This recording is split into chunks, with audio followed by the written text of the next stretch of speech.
तपाईहरुलाई LPG कनेक्सनको e-KYC कसरी तपाईले आफ्नो फोनबाट घर बसी नै गर्न सक्नुहुन्छ। यो भिडियो म तपाईलाई प्रोसेस कम्प्लिट देखाउने। मलाई ई-केवाईसी गर्नु फोनबाट कसरी गर्छ भनेर प्रोसेस देखाइदिनुस् न भनेर भिडियोको डिमान्ड गर्नुभएको थियो धेरै जनाले है। त्यही भएर यो भिडियो लिएर आएको तपाईहरुको लागि। आजको यो भिडियो स्किप नगरिकन भिडियो हेर्नुस् होला है, नभए चाहिँ बुझ्नु हुँदैन है। सो भिडियो स्टार्ट गरिहालौँ है।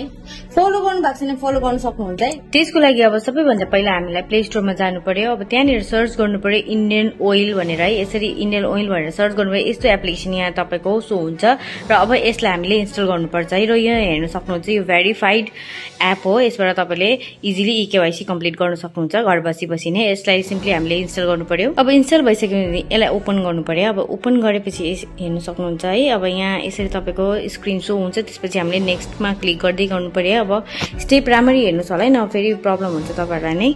अब यहाँनिर लोकेसनलाई एलाउ गर्नु पर्यो।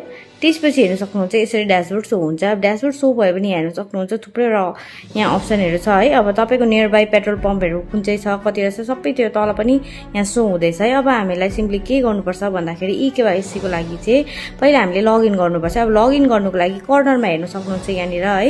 यहाँ कर्नरमा एउटा अप्सन छ, सिम्पली हामीले यहाँनिर क्लिक गर्नुपर्छ। त्यसपछि यस्तो अप्सन सो हुन्छ लगइन टु इन्डियन ओइल 1 मा हामीले सिम्पली क्लिक गर्नुपर्छ। त्यसपछि इनेबल नाउमा हामीले सिम्पली क्लिक गर्नुपर्छ। इनेबल गरिसकेपछि अब यहाँ हेर्न सक्नुहुन्छ लगइन आइडी अब यहाँ हाल्ने अप्सन आउँछ।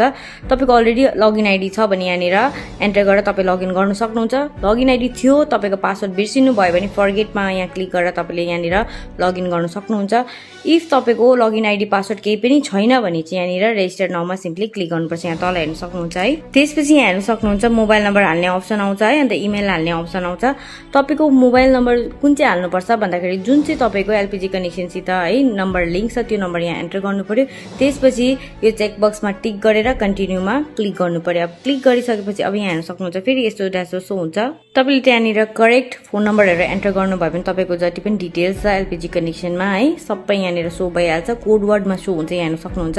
त्यसपछि यस्तो सो भयो भने यहाँ चेक बक्समा सिम्पली टिक गरेर है रेजिस्टरमा सिम्पली क्लिक गर्नुपर्छ। त्यसपछि अब यहाँ हेर्न सक्नुहुन्छ एन्टर ओटीपी भन्ने अप्सन छ। यहाँ ओटीपी आउँछ तपाईको फोनमा, त्यो ओटीपी यहाँ एन्टर गर्नु पर्यो र पासवर्ड यहाँनिर तपाईले यहाँ हालेर कन्फर्म पासवर्ड एन्टर गर्नुपर्छ। पासवर्ड तपाईले स्ट्रङ पासवर्ड हाल्नुपर्छ। कसरी हाल्नुपर्छ यहाँनिर तपाईले इन्स्ट्रक्सन दिएकै छ, यहाँ हेरेर तपाईले हाल्न सक्नुहुन्छ है। अल्फाबेट्स नम्बर्सहरु है योहरु एड गरेर चाहिँ तपाईले यहाँनिर पासवर्ड क्रिएट गरेर कन्फर्म पासवर्डमा एन्टर गरेर क्रिएट पासवर्डमा सिम्पली तपाईले क्लिक गर्नुपर्छ। त्यसपछि फेरि यस्तो अप्सन सो भयो भने फेरि कर्नरमा तपाईलाई क्लिक गर्नु पर्यो। अब यहाँ क्लिक गर्नुभयो फेरि लगइन टु इन्डियन ओइलमा क्लिक गरेर अब यहाँनिर तपाईको मोबाइल नम्बर एन्टर गर्नु पर्यो कि त्यो इमेल आइडी अघि जुन चाहिँ तपाईले क्रिएट गर्नुभएको थियो त्यही मोबाइल नम्बर एन्टर गरेर यहाँ पासवर्ड जुन चाहिँ क्रिएट गर्नुभएको थियो त्यो पासवर्ड एन्टर गरेर यहाँनिर लगइनमा क्लिक गर्नु पर्यो। जस्तै क्लिक गर्नुहुन्छ यहाँ लगइन भइसक्यो हामी है।